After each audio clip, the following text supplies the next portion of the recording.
Hello, everyone, and welcome back. Today, we are pulling back the curtain of the most powerful and most common form of attack in the digital world. It's a technique that requires no advanced coding, no $1 million supercomputer, and no technical wizardry. It's an attack that targets the most complex, most powerful, and most vulnerable system on the planet, the human mind. We are talking about social engineering, the art of human hack. So, what is this dark art? At its core, it's about hacking people, not passwords. It's the ultimate con game, updating the digital age. A social engineer's goal is to manipulate you into breaking your own security procedures. Let's look at their toolkit. It's more diverse than you might think. You have got phishing, the classic email scam. Then there's vishing, where they use your voice over the phone to build trust and create urgency. Then smishing is the same trick, but through SMS text messaging, often with a link saying your package has a delivery issue. And then impersonating and pretexting is the heart of the con.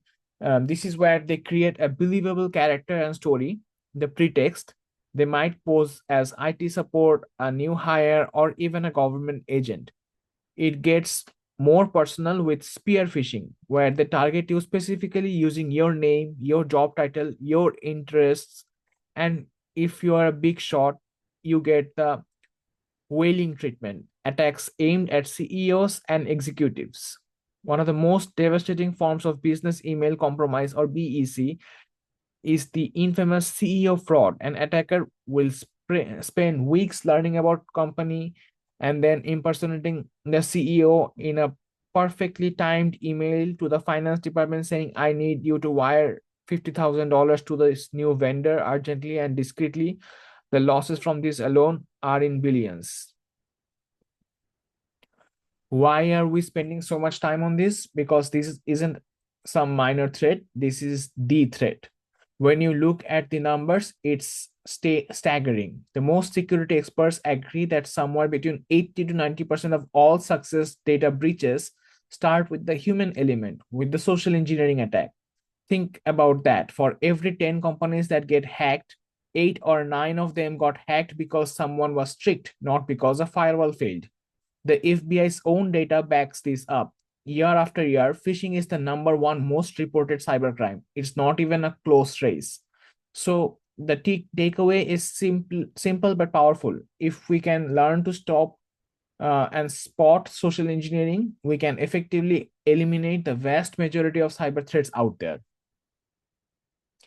The good social engineering attack isn't just a random act, it's a carefully planned operation. The most famous blueprint for this was laid out by the legendary hacker Kevin Mitnick. In the 90s, he was the FBI's most wanted cybercriminal. After he was caught, he became one of the world's top security consultants, and he broke down his methods into four stages of cycle. Think of it like a Hollywood heist movie. First, you have the research phase. This is the case. This is the case, the joint part of the movie.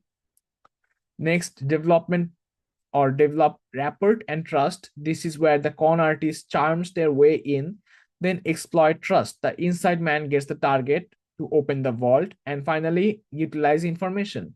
This is the gateway where the thieves make off within the loot. So, stage one, research. Um, every good con starts with a good intel. Before an attacker even thinks about contacting you, they will study you. And their number one tool is OSINT, open source intelligence. That's the fancy term for all of the information we willingly post about ourselves online for free. Imagine an attacker wants to target an employee at Innovate Corp. They go on LinkedIn and find their target. Jane Doe, senior accountant, great. Now they know their job title and who she works with. They pop over her public Instagram. They see pictures of her dog, Buster. They see the she just got back from a vacation in Hawaii. They see she's a huge fan of the Green Bay Packers. In just 10 minutes, the attacker knows Jane's job, her colleagues, her dog's name, her recent travels, and her favorite football team. They have everything they need to craft a perfectly believable email. Now it's time to use that research to build a connection. This is where the attacker creates a pretext, the fake story. They won't just send a generic email. They will send Jane an email with the subject line Go Packers, question about Hawaii trip. Inside it might say, Hey Jane, this is Bob from marketing. We haven't officially met, but I saw your vacation pics from Hawaii. Looks amazing. My wife and I are thinking of going. Also, huge Packers fan here. Anyway, it is rolling out a new IT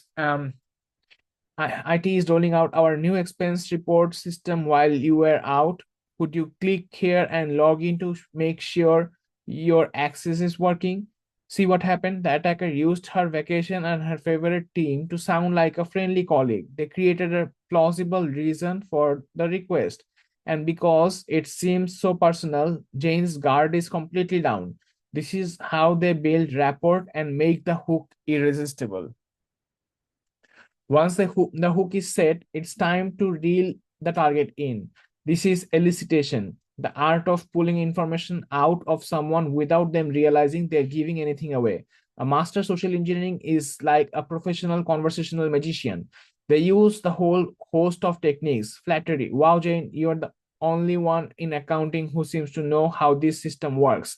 Asking for help. I'm so lost with this new software. You'd be a lifesaver if you could just tell me the name of the server you use. They won't ask you the password directly. That's too obvious.